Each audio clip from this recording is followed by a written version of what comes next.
Alright guys, this is what I have been waiting for months here. This is my Lightning Pied clutch. Lightning Pied is the MJ Xanthic combined with Pied. And it looks like we're sitting on 6 or 7 good eggs. She's extremely bitey, so I'm hoping to God I don't get tagged here. I'm going to try to get her off here without getting bit. She is keying me up. Maybe one of the easier things to do here with her would be to sort of just, there, see? that would have been me. She's super bitey. She's not very happy. But I think now that we got her off the eggs, I think we'll be okay. Usually it's kind of just the first initial, you know, when you're trying to pull the eggs off that they're actually bitey. They're stuck to the bottom of the tub pretty well. Now she started laying these only a couple hours ago here. I woke up this morning at like 5 a.m. These are like stuck to the ground here, and I don't want her coming after me while I'm trying to get them off. They're stuck here. She started laying these roughly 2 hours ago, and they're really stuck on here. You definitely don't want to rip one of these. It looks like we have 7 big eggs. Nope. Turn around. Turn around. She looks empty too. She's a first time mom. This is her first clutch. Dad's first clutch too. So I have a proven pair of MJs here.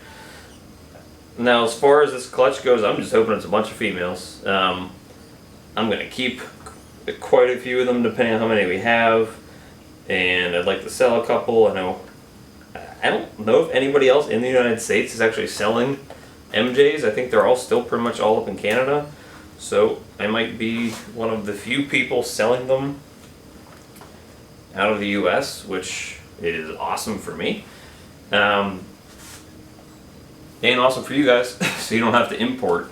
So she is empty. She was about, let me weigh her, I think she was about 1700 grams, like, you know, before she laid. Well, no, she had to be over 2,000, because right now she's 1370. As you can see, she is completely empty. So yeah, she's empty. She's not super thin, so I'm okay with how she looks here.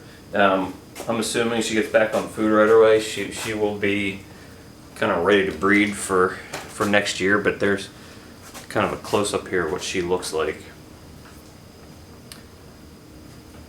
So I'm going to put her back in her tub. Actually, I'm actually going to go rinse her off real quick and put her in a new tub so that scent is completely off of her. And then we are going to take a look at these eggs and make sure they are all good. Alright, now these eggs were already pretty stuck to, well, this one's just sort of laying on top. Hopefully, since these are all in a big clump here, so we do have 7 eggs, they all look good. Since these were all in a clump, hopefully I can just leave them as they are. And I hope they all have good veins. I don't know if you can see that in camera there, but there's that little bubble right here at the top. That's the embryo. Usually when you're looking at these eggs, one side of the egg will be kind of look yellow when you candle it, and then you'll start seeing the veins kind of wrap up to like a big mass at the top. That's where your embryo is. Yeah, you can see that on top.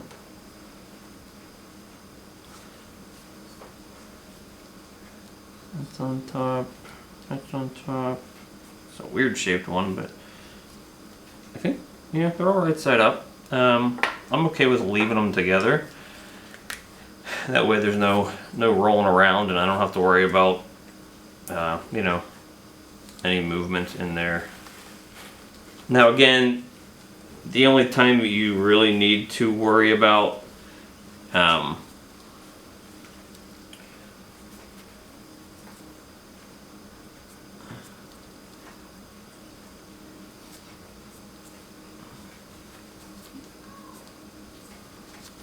kind of which side, or leaving these things together as if you start getting one that goes bad, and then you having to move the eggs after they started developing.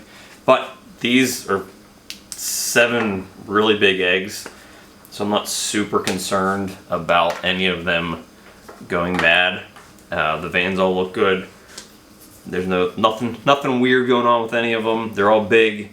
Like again, 7 eggs, which is huge. I have not seen MJs produced by anybody else in the US yet. They've all coming out of Canada, so I'm really excited about this, and this is really going to help my project too.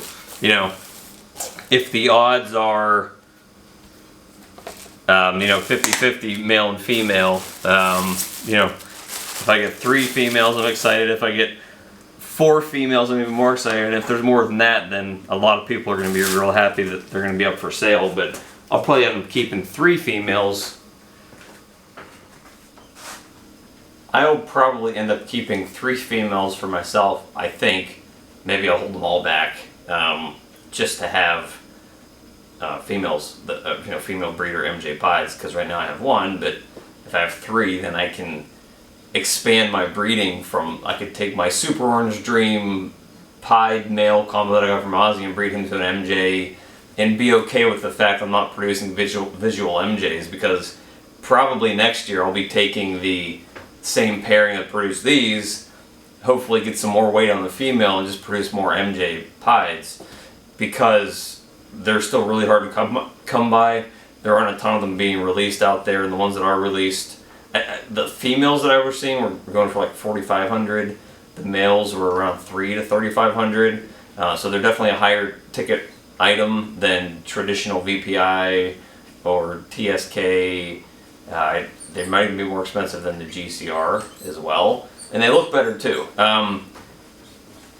In my opinion, TSKs are sort of on the bottom of the spectrum.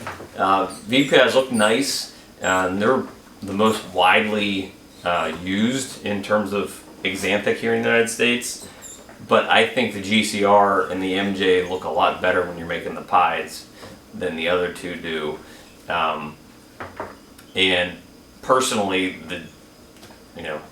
obviously I have some stake in the game, but I think the MJs, which are the lightning pies, look completely different than anything else. So I'm glad that I have 7 of them in the oven, plus I still have a wonderful pair of them that are adults, and that male is still getting bred to a bunch of other pied females, so I will be producing a bunch of pied MJ offspring as well this year, and I'm sure a lot of them will actually be going up for sale. So putting these in the oven, today is April 30th, so they should be hatching by the end of June.